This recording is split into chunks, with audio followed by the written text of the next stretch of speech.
ಇಂದಿನ ಸಾಮಾಜಿಕ ಪರಿಸ್ಥಿತಿಯಲ್ಲಿ ಯಾವುದನ್ನು ಯಾರನ್ನು ಸರಿ ಮಾಡಲು ಅಥವಾ ಬದಲಾಯಿಸಲು ಸಾಧ್ಯವಿಲ್ಲ. ಬದಲಾಗಿ ನಾವೇ ಬದುಕೋದನ್ನ ಕಲಿಬೇಕಾಗಿದೆ ಅಷ್ಟೇ. ಪ್ರಪಂಚ ತುಂಬಾನೇ ವಿಶಾಲವಾಗಿದೆ. ಒತ್ತಾಯವಾಗಿ ಯಾರ ಜೊತೆನೂ ಬದುಕೋ ಪ್ರಯತ್ನ ಮಾಡಕ್ ಹೋಗ್ಬೇಡಿ. ನಿಮ್ಮನ್ನ ಗೌರವಿಸುವವರು, ನಿಮ್ಮನ್ನ ಪ್ರೀತಿಸುವವರು ನಿಮ್ಮನ್ನ ಹುಡ್ಕೊಂಡು ಬಂದೇ ಬರ್ತಾರೆ. ಯಾರನ್ನ ನೋಯಿಸಬಾರ್ದು, ಯಾರಿಗೂ ಕಷ್ಟ ಕೊಡಬಾರ್ದು ಅನ್ನೋ ವ್ಯಕ್ತಿಗೇನೆ ಎಲ್ಲರಿಂದ ನೋವು ಸಿಗುತ್ತೆ, ಕಷ್ಟಗಳನ್ನ ಅನುಭವಿಸಬೇಕಾಗತ್ತೆ. ಜೀವನದಲ್ಲಿ ನಮ್ಗೆ ಎಲ್ಲರೂ ಅರ್ಥ ಮಾಡಿಸುವವರಿಗೆ ಸಿಗ್ತಾರೆ ವಿನಃ ನಮ್ಮನ್ನ ಅರ್ಥ ಮಾಡ್ಕೊಳ್ಳೋರು ಸಿಗೋದೇ ಇಲ್ವೇ? ಮಾತಾಡಿ ಕೆಟ್ಟವರು ಅನ್ಸ್ಕೊಳ್ಳೋಕ್ಕಿಂತ ಮೌನವಾಗಿದ್ದು ಅರ್ಥ ಆಗದೆ ಉಳಿದ್ಬಿಡೋದು ಒಳ್ಳೇದಲ್ವಾ? ಯಾಕಂದ್ರೆ ಸಂಬಂಧಗಳು ಚೆನ್ನಾಗಿದ್ದಾಗ ನಾವು ಮಾತಾಡಿದ್ದು ಮಾಡಿದ್ದು ತಪ್ಪೇ ಆಗಿದ್ರು ಸರಿಯಾಗಿ ಕಾಣಿಸುತ್ತೆ.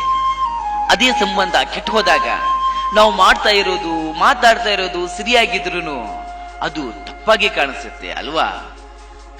ಇದು ಮತ್ಲಬ್ ಕಿ ದುನಿಯಾ. ಇಲ್ಲಿ ಯಾರು ಒಳ್ಳೆಯವರು ಅಲ್ಲ, ಯಾರು ಕೆಟ್ಟವರು ಅಲ್ಲ. ಅವರವರ ಅನುಕೂಲಕ್ಕೆ ಚೇಂಜ್ ಆಗ್ತಾ ಇರ್ತಾರೆ ಅಷ್ಟೇ. ನಿನ್ನಲ್ಲಿ ಎಷ್ಟೇ ಒಳ್ಳೆತನ ಇದ್ರು ಜನ ಅದನ್ನ ಗುರುತಿಸೋದಿಲ್ಲ. ಬದಲಾಗಿ ಒಂದು ಸಣ್ಣ ತಪ್ಪನ್ನ ಹುಡುಕಿ ಅದಕ್ಕೆ ಬಣ್ಣ ಹಚ್ಚೋಕೆ ಪ್ರಯತ್ನ ಮಾಡ್ತಾರೆ. ಸೊ ಫ್ರೆಂಡ್ಸ್, ರಿಲ್ಯಾಕ್ಸ್ ಆಗಿರಿ, ಯಾವುದನ್ನು ಮನಸ್ಸಿಗೆ ಹಚ್ಕೊಳ್ಳೋಕೆ ಹೋಗ್ಬೇಡಿ.